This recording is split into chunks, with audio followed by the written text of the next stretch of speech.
This is for Year 11 Methods. It's number 7 in the extended response question from the Chapter 1 review. This is a speed question, and we know from the past that speed is distance over time. Therefore I can rearrange and say time is distance over speed and distance is speed times time. A man walks for 70 kilometres. He walks x kilometres, so a distance of x at a speed of 8. Then he walks y kilometres at a speed of 10. Therefore, I can find out the time that he was walking each of those because it'll be distance divided by speed. So time is distance, which is x, divided by speed, which is 8. And the time in the second part of the walk will be y divided by 10. Find the time that he walked for 8 kilometres.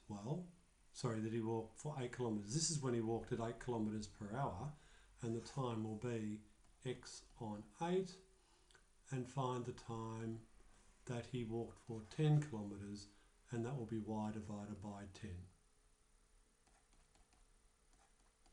Done.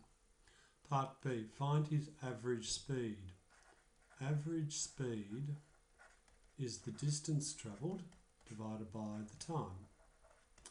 In this case he travelled x and then y, so x plus y is the total distance travelled, and the total time will be x on 8 plus y on 10.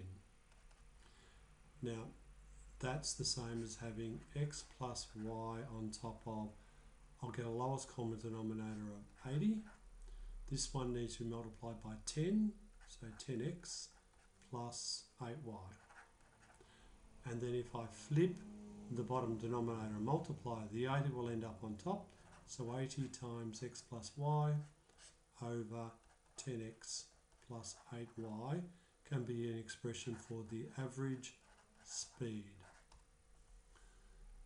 And part C, if the man walks at 10 for the time that he was walking at 8 previously, and walks at 8 kilometres an hour for the time that he was walking at 10, and he walks 72 kilometres, find x and y. Okay, I know initially that he walked 70 kilometres. Therefore, from my initial situation, that's 70 kilometres. So 70 equals x plus y can be equation number 1.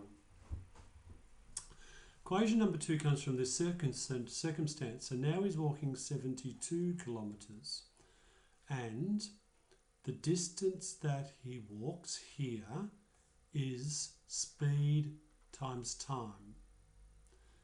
I know that the time he walks in the first part is x on 8, and the speed that he's going to now walk will be 10 kilometres, not 8 kilometres. So that's going to be 10x on 8, and the distance for the second part will be speed times time. The speed is now 8, and the time that he will be walking is y over 10. So that's equation number 2. And I can use technology. So if I bring up my calculator and keyboard, math 1, there's my simultaneous equations. And I know my first equation is 70 equals x plus y. And my second equation is 72 equals 10x divided by 8 plus 8y divided by 10. And I'm going to solve those equations simultaneously, solving for x and y. And I get an answer that find x, and in this particular case, x equals, and I've lost it, 320 on 9, and y equals 310 on 9, as per the answers.